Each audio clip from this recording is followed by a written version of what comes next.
Ambiente, Territorio y Tecnología, un espacio radial adscrito al programa de Geografía de la Universidad de Córdoba, en coproducción con la Universidad Nacional de Costa Rica, la Asociación de Geógrafos del Caribe Colombiano y Environment and Technology Foundation. Dirige Jorge Villadiego Lorduy, docente del programa de Geografía. Escúchalo todos los lunes a las 9 a.m. y jueves 7 p.m. a través de Unicórdoba Estéreo, Radio Universitaria.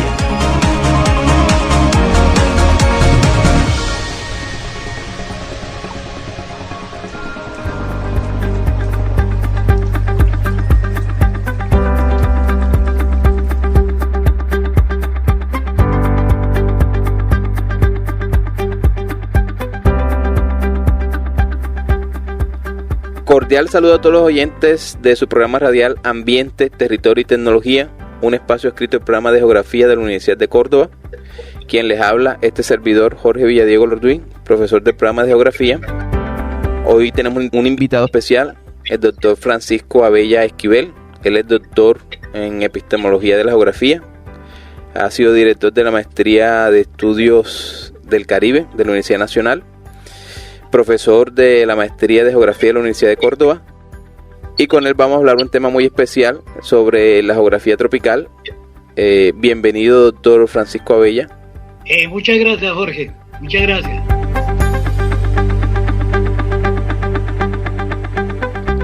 Bueno, doctor Abella, entrando en materia, ¿a qué se refiere ese concepto de geografía tropical? Mira, ese es un concepto que tiene tres acepciones. En primer lugar, una acepción como sustantivo, que es el trópico. Trópico es la zona donde inciden los rayos del sol entre los dos trópicos, Capricornio y trópico de Cáncer, prácticamente durante 2 veces al año, que es los 2 equinoccios. Y esa es la única cosa que caracteriza el trópico, es su posición astronómica. Nada más. El trópico son esas 2 líneas donde el sol llega y se devuelve, y siempre va la incidencia de los rayos solares siempre va del trópico de Cáncer al trópico de Capricornio, se devuelve y otra vez va. Esa es la única constante, digámoslo así, es el único sustantivo. Pero hay un adjetivo que es el tropical, por eso hablamos de geografía tropical. La geografía tropical es un adjetivo que caracteriza las condiciones en que viven los trópicos, pero las condiciones en que viven los trópicos son muy diversas, y entonces viene un adverbio que le metieron ahí, que es el de la tropicalidad. Entonces el adverbio de la tropicalidad complica todo, porque uno dice, ¿y cómo en el trópico pueden existir selvas impresionantes al lado de desiertos mucho más impresionantes? Entonces dice uno, ¿qué es lo que está pasando? En la parte baja del Sahara pues limita prácticamente con las selvas de Gabón y de todas estas selvas del trópico africano. Lo mismo pasa con el Chocó, lo mismo pasa con la Amazonía, lo mismo pasa con Indonesia, de todas estas islas, de allá hasta Filipinas, arriba, e incluso hasta China, llega por fuera del trópico de Cáncer. Más arriba de China se puede decir que existe la tropicalidad, es decir, la tendencia a mirar el trópico como una de las formas de existencia de la vida humana, podríamos sintetizarlo así. Ese sería el problema que tiene el debate de la geografía tropical. Entonces la geografía tropical se debate entre un sustantivo que lo manejan los geógrafos físicos, entre un adjetivo que lo manejan los geógrafos humanos, y entre un adverbio que lo manejan los políticos, porque prácticamente el trópico es la zona que tú sabes muy bien, de donde viven los países en desarrollo, los países que no han podido seguir la carrera esta frenética al consumismo, donde hay mucha pobreza, etcétera. Esa sería la franja donde viven los pobres, y esa sería la tropicalidad que más conoce la gente. Eso como para tener una definición así un poco gramatical.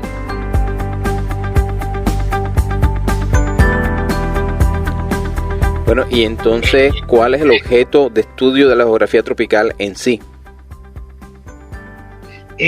La geografía tropical, más que objeto, que es la geografía física tropical, estudia la climatología, bueno, primero la posición astronómica, que es un problema de los astrónomos, la climatología, sobre todo el problema de la lluvia y el problema de los ríos, de las selvas, etcétera, todo esto que ocasiona las lluvias, el cinturón de las calmas tropicales. Tú sabes que es una masa de nubes que se desplaza de trópico a trópico, de trópico de Cáncer a trópico de Capricornio y se devuelve, etcétera. Y ahora, por ejemplo, aquí en la costa caribe estamos en el paso de ese cinturón de las calmas tropicales, que nos llueve permanentemente hasta en La Guajira, y que nos produce una serie de huracanes entre junio y diciembre. Ya en diciembre, entre junio y finales de noviembre, ya en diciembre pues empieza el verano más terrible, ya no vuelve a llover, específicamente aquí en Santa Marta, no vuelve a llover hasta el mes de marzo y a veces hasta el mes de mayo. Este año se fue el verano, es decir, la falta de agua hasta el mes de mayo. Entonces, toda esa serie de cosas la estudia la geografía física. Pero entonces la geografía humana, ¿qué es lo que estudia? Estudia el hombre que vive en esos medios naturales tan diversos. Entonces ahí es donde viene todo el problema de la tropicalidad. ¿Qué podemos hacer con estos trópicos? Entonces esa es la gran pregunta. Si quieres yo te ilustro un poco el debate con lo que nos pasó el sábado pasado en la maestría, el programa de maestría de geografía de la Universidad de Córdoba.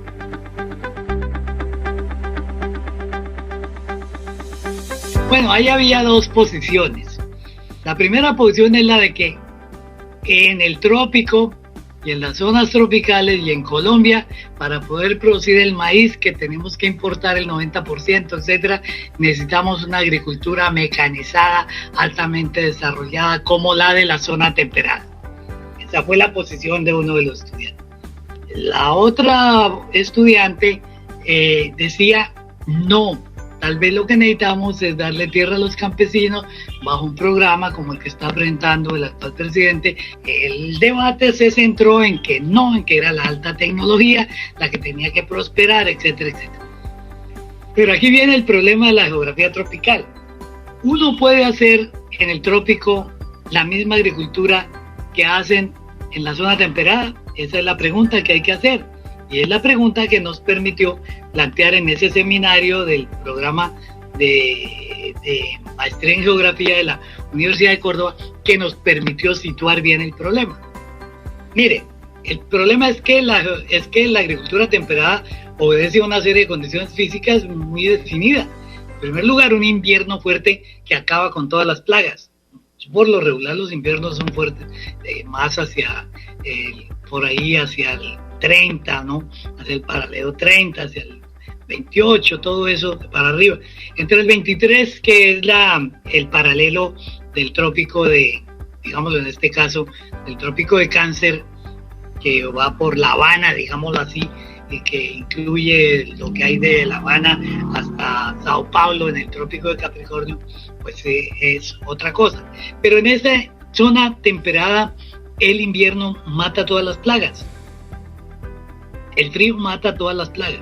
Entonces tú puedes en primavera empezar a tractorar todo lo que quieras, siembras la primera cosecha y se va y la recoges ya en agosto, septiembre. Y en septiembre empieza el otoño. Entonces en esa interfaz, en ese pedazo, en otoño todavía se puede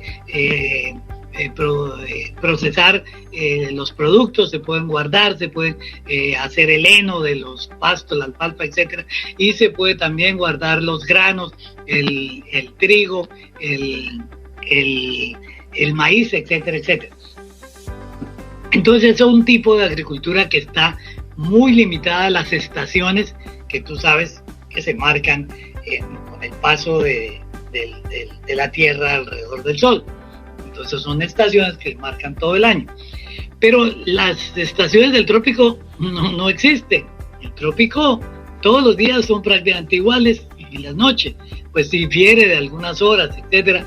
Pero las condiciones del trópico son, en tierras bajas son la humedad, en donde hay selvas, donde hay una zona de altísima evapotranspiración, o son las zonas medio selváticas o las zonas medio áridas de La Guajira, del Valle del Magdalena, que también tiene unas condiciones de 4 o 5 meses de falta de lluvia, etcétera. Toda esa serie de cosas. La agricultura no puede ser la misma. La agricultura no puede ser la misma. Nosotros no podemos traer los abonos que utilizan en Europa y ponerlos aquí, porque nuestras tierras, nuestros suelos son diferentes, nuestros climas son diferentes, el deslave de las lluvias es diferente, los abonos no penetran como debieran penetrar. Entonces tenemos una serie de problemas que nos hacen difícilmente hacer la agricultura como se hace en la zona temperada. Lo cual no quiere decir que no podamos hacer agricultura tecnificada. Evidentemente, nosotros tenemos más de 200.000 hectáreas de caña de azúcar que funcionan muy bien, muy bien.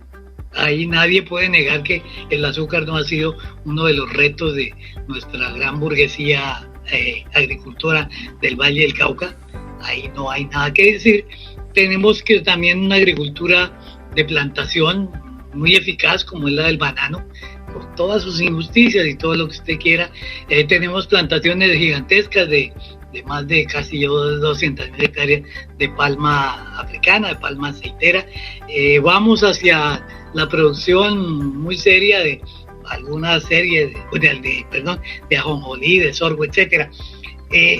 Pero de otro modo. El error consiste en intentar copiar la agricultura temperada e implantarla en un medio tropical. ¿Me entiendes? Ese es el gran error. Lo cual quiere decir que no haya formas de agricultura tropical. Ponte tú a pensar en el café. El café es una maravilla en este país, no solamente porque el precio está subiendo y los cafeteros andan felices, sino porque ha sido una forma de sobrevivir del pequeño campesinado que tuvo que pelear contra los grandes terratenientes de las zonas quebradas en todo lo que es la zona cafetera de Antioquia, de Caldas, Risaralda, Quindío, Valle, Antioquia, Tolima, etcétera. Toda esa serie de sectores que lograron ganar muchos pequeños campesinos la tierra. Allí la tierra no tiene esa distribución tan anormal que tiene aquí en nuestra costa caribe. La tierra en Caldas, Risaralda, Quindío, Antioquia, Tolima, etcétera, tiene un coeficiente de Gini mucho más bajo que el que tenemos acá. Es decir, que se acerca casi a tener más o menos una cantidad de pequeños propietarios importante. En cambio, en la costa no. En la costa estamos sobre el 89, es el 0.89 del índice de Gini, que quiere decir que el monopolio de tierra es casi absoluto. Si se acercara a uno el índice de Gini, quiere decir que solamente habría un propietario de toda la tierra.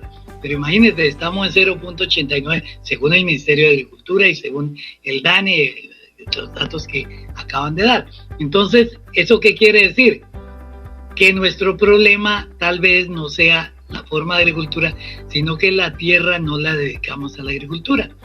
Ponte a pensar, de las 12 millones de hectáreas que dicen que tenemos para una agricultura mecanizada, prácticamente no estamos usando ni 1 millón.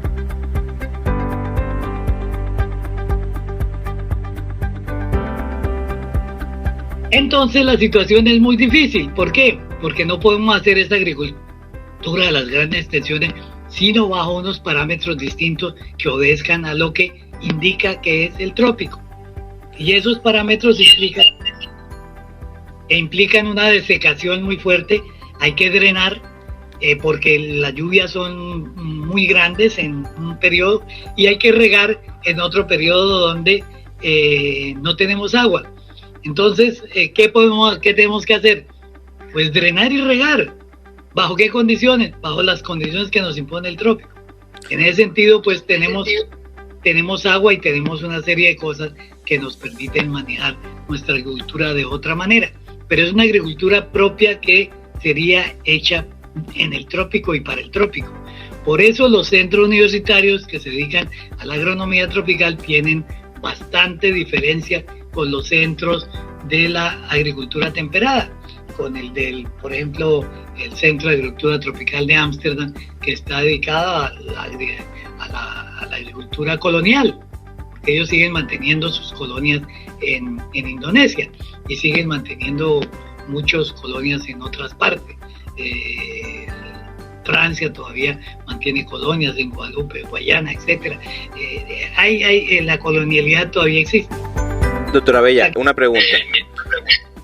Bueno, usted nos acaba de explicar aquí con un ejemplo el tema de la geografía tropical asociado a la agricultura, pero existen algunas escuelas en geografía que estén especializadas en geografía tropical. Pues desafortunadamente podemos decir que la geografía colonial fue lo que nosotros explicamos con el ejemplo, la geografía de las colonias que quieren imponer en el trópico. Esa agricultura ha fracasado con ese ejemplo, pero esa geografía que todo el mundo dice que la geografía es igual para la zona temperada, para la zona tropical, sí, las normas, las leyes físicas, en general la geografía física pues tiene sus grandes diferencias, pero digamos lo que es comprensible entre la geografía. Pero lo que no es comprensible es que la geografía se aplique solamente para la zona temperada, pero no haya una geografía que nos permita mirar cómo utilizar la zona tropical. Ahora, surgió una corriente entre los años 70 y los años 90 de los tropicalistas contra la geografía colonial europea. Esos tropicalistas pues lograron adelantar buenos estudios, etcétera, lograron una atención científica muy interesante, etcétera, y vieron muy bien que había otras alternativas para producir en el trópico, no con la productividad con la que se produce en las zonas temperadas, pero es que nosotros podemos competir en el trópico con cosas que allá no se pueden producir, como el café, el azúcar, el banano, toda esta serie de cosas, el ajonjolí, la sorgo, la soya, etcétera. Todo eso se puede producir, pero bajo unos parámetros distintos que no deterioren el suelo, que permitan un manejo adecuado, etcétera, etcétera. Entonces, la geografía tropical tenía una perspectiva hacia los años 90.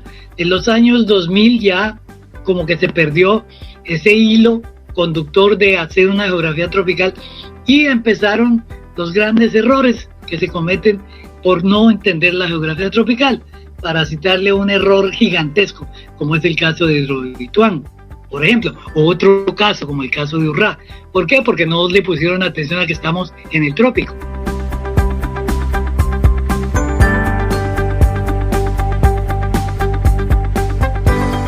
Doctora Bella, enmarcándonos en la geografía tropical, ¿qué tanto influye la geografía tropical en el componente cultural de los pueblos que viven en esta área? Ahora, pues nuestros pueblos son tropicales. Nuestros pueblos sí han entendido ese problema muy fácilmente, ¿no? Ellos saben que aquí hay que vivir del clima y el clima... lo que tú siembres se da, eso no tiene problema. El problema es que no tienen dónde sembrar. Pero ese tampoco sería el problema de un país que necesita reemplazar la importación del 90% del total de maíz que consume. Es que además el maíz no lo consumimos los humanos directamente, sino que lo consumen son las aves que nosotros, los pollos que nosotros compramos y que nos comemos. Entonces tiene que haber otra manera de alimentar a los pollos. ¿Qué hay para alimentar a los pollos? Pues ahora se están desarrollando una serie de programas de taros, por ejemplo, de la yuca, de la malanga, el ñame, etcétera, toda esta cantidad de taros. Tenemos 10 taros suculentos que pueden producir una cantidad de toneladas muchísimo mayor que la del maíz. En peso seco el maíz logra más o menos unas 30 toneladas en los Estados Unidos. Nosotros aquí con la misma agricultura mecanizada creo que no llegamos a 12, a 15. Ahí en Turipaná creo que llegaron una vez a 15 toneladas. Eso es muy bajo. Entonces es mucho mejor y más barato comprar el maíz en los Estados Unidos, donde además es subsidiado. El Ministerio de Agricultura, la Agriculture Agency allá, lo subsidia, ¿no? Si pierden plata porque el precio baja, entonces ellos pagan el resto del precio, sostienen los precios. Entonces es una agricultura subsidiada por el Estado. Acá no tenemos ningún subsidio, la gente se lanza a producir como puede, ¿no? Con las deudas de los bancos, etcétera. La agricultura es un negocio muy arriesgado bajo el trópico. Pero eso no quiere decir que no podamos tener una agricultura eficaz, porque podemos alimentar los pollos con los taros, con todo lo que es malanga, ñame, yuca, etcétera, etcétera, toda la cantidad. Tenemos 10 taros que son importantes y que no hemos desarrollado prácticamente acá. En Asia hay hasta 30 tipos de taros que se pueden utilizar y que tampoco hemos ensayado acá. ¿Eso qué quiere decir? Que podemos poner a comer los pollos otra cosa. Y que eso sería más o menos rentable y sería una dieta más adecuada a estos animales, que permitan una velocidad más grande en su engorde, en la postura, etcétera, etcétera. Tenemos muchas posibilidades que apenas las estamos estudiando, apenas estamos preocupándonos por eso. Y nos estamos preocupando donde no se deben preocupar, porque se preocupan en las zonas de agronomía de Bogotá, donde es pura tierra fría, o en las zonas de agricultura altamente comercial como en Palmira, pero no le paramos muchas bolas a nuestras facultades de agronomía, como la de Córdoba, la Universidad del Magdalena, que son las dos facultades fundamentales para este vuelco en la agronomía que tiene que producir el hecho de que estamos en el trópico. Y es la geografía tropical la que tiene que liderar eso. Doctora Bella, a nivel de Colombia, ¿qué tanto se ha profundizado en el estudio de la geografía tropical? No existe la geografía tropical, no hay un solo curso de geografía tropical, Jorge, ni un solo curso.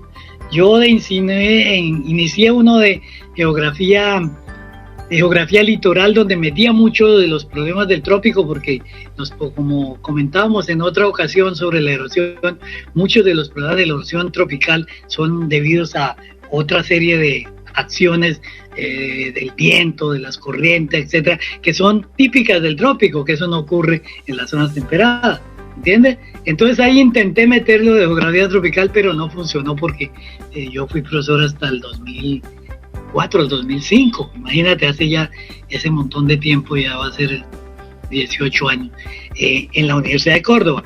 En la del Magdalena no pude hacerlo porque ahí trabajaba en antropología, pero ahí mirábamos el hombre tropical, cómo se diferencia de una cantidad del hombre caribe, etcétera. Pero yo creo que es en el Caribe donde tenemos que liderar esto.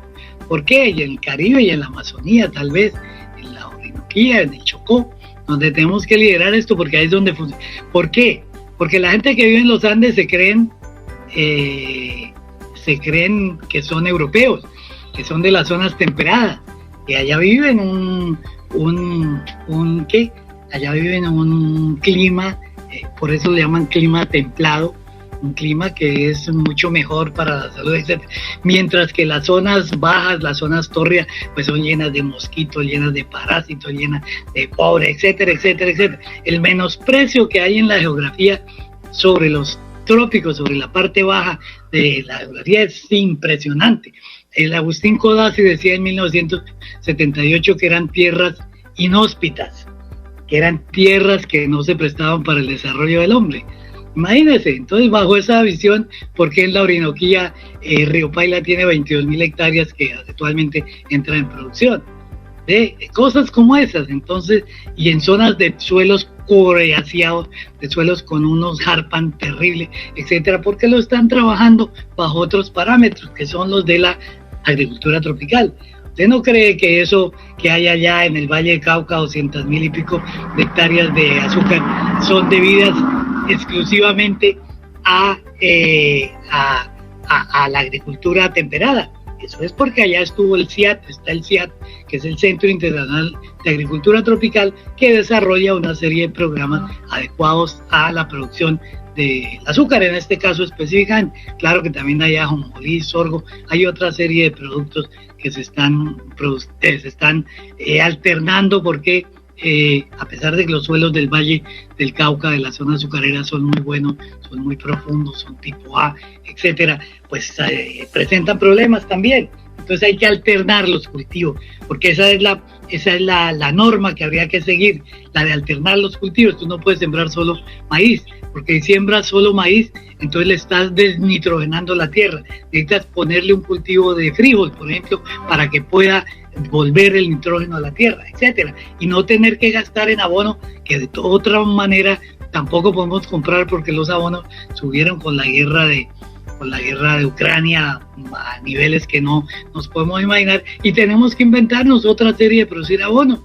Nosotros, por ejemplo, las aguas negras no las utilizamos. Yo cuando vivía en París, vivía cerca de la planta de tratamiento de la alcantarilla más grande de París, y ahí recogían los abonos orgánicos, no en camiones, los recogían en tren. Las tolvas, uno veía las tolvas todo el día depositando el abono del Gran París. Imagínate, 10 millones de personas que viven ahí al día, aunque no duermen sino 1 millón de personas, pero toda esa cantidad de aguas negras eran utilizadas para producir el abono orgánico, y sobre eso lo estaban utilizando, y ahora con más razón tienen que utilizar todas esas alcantarillas, todas esas aguas negras. Entonces son maneras que también tenemos nosotros de utilizar, de manejar nuestros propios abonos, y habrá que inventarse otros abonos, ¿no? ¿Eso qué quiere decir? Que la agricultura temperada entró en crisis también, y no la podemos aplicar aquí al medio tropical. Entonces nos toca buscar medios tropicales que nos permitan producir lo necesario y evitar las importaciones, que si seguimos importando el maíz, el 90% del maíz, para comerlo en forma de pollo, pues estamos fregados. Lo que hay que hacer es lo que hace México: comerse el maíz en mazorca, comerse el maíz en tortilla, comerse el maíz. ¿Por qué comen tanto maíz en México? ¿Ve? Porque allá no se dejan meter el trigo fácilmente. Las panaderías mexicanas yo no las conocí. No, sí, tiene que haber pan, como en todo el mundo, pero allá la tortilla es lo fundamental.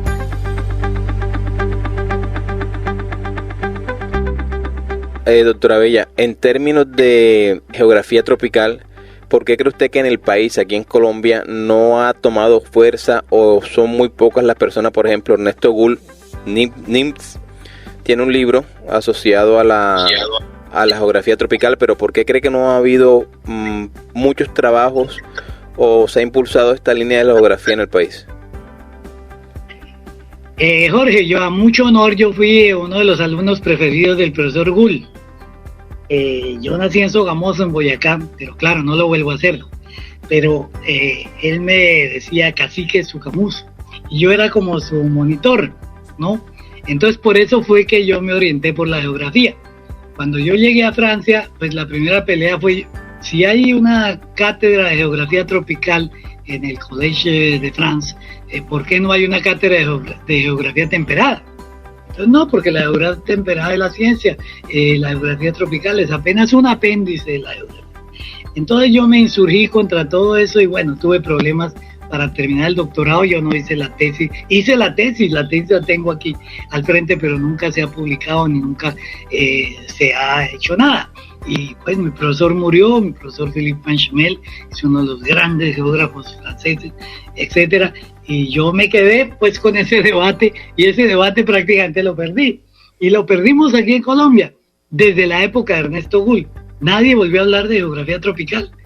Si no es su hijo y el profesor Jorge Gracia que editan el libro, entonces no tendríamos otro libro, otro referente. Yo sí escribí un artículo con Natalie, una de mis alumnas que ahora hace el doctorado en Francia. Escribimos un artículo sobre el Caribe, tratando de mostrar el movimiento de la población en un medio tropical como el nuestro. Como el nuestro, el Caribe, que era lo que estaba pasando, y descubrimos que las ciudades no retienen la población. Las ciudades no son ciudades, son aglomeraciones donde la gente va pero no encuentra trabajo, etcétera, y como no la retiene, tiene que irse.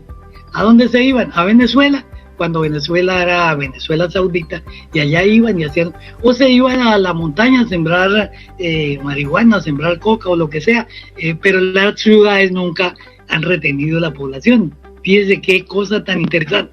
Y es un problema de la geografía tropical de acá que nos recuerda al profesor Gould y al profesor Fornaguera. Nosotros le hicimos ese trabajo en honor a ellos. tratando de resucitar las comarcas, que eran las zonas más o menos homogéneas en donde la población era más o menos característica de medianas ciudades, pequeñas ciudades, etcétera, etcétera. Ese artículo está publicado en la revista de la Universidad del Norte, no me acuerdo cómo ella llama ahora, no es en Huella, es en la otra revista, que es Memorias. Entonces, ahí está, y desde ese punto de vista no se ha vuelto a hacer mayor cosa. ¿Por qué? Porque nadie tiene en cuenta que estamos viviendo en el trópico. Es tan obvio que uno no ve el trópico. Bueno, doctor Francisco, ha sido un placer tenerlo nuevamente en el programa y esperamos contar con su participación. Y muchas gracias por explicarnos sobre la geografía tropical y cómo asociarla a procesos de agricultura y de cultura en el país. Bueno, Jorge, muchas gracias a ti. Ese de la agricultura es apenas un ejemplo, porque hay ejemplos en la cultura impresionantes. Mejor dicho, hay otra cantidad de cosas donde creo yo que es la geografía tropical la que influye en este colorido tan impresionante de las culturas, en esta mezcla, en esta diversidad, en todo lo que nos rodea. Ahí está el trópico. No somos uniformes, somos completamente diversos. Muchas gracias, Jorge. A usted, gracias. Ambiente, Territorio y Tecnología, un espacio radial adscrito al programa de Geografía de la Universidad de Córdoba, en coproducción con la Universidad Nacional de Costa Rica, la Asociación de Geógrafos del Caribe Colombiano y Environment and Technology Foundation. Dirige Jorge Villadiego Lorduy, docente del programa de Geografía. Escúchalo todos los lunes a las 9 a.m. y jueves 7 p.m. a través de Unicórdoba Estéreo, Radio Universitaria.